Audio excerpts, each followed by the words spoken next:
आज आमे प्रभु जोगेश्वर महादेव आशीर्वाद नहीं करी पूरा परिवार ढोलकिया परिवार आसीचु मतदान करवा लगी नुआपड़ार विकास पाई एवं अंचल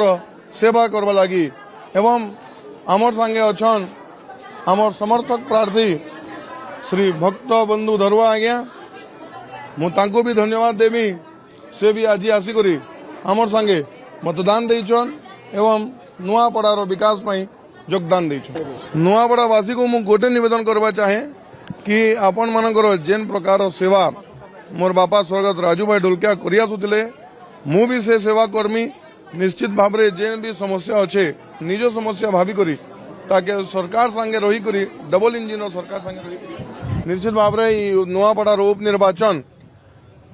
निश्चित भाव में 85 ରୁ 90% मतदान हेबो एवं गाँव रो विकास संगे मतदान हेबो नुआपड़ा अंचल रो विकास संगे मतदान हेबो जन समुदाय समाज सेवा पाई मतदान।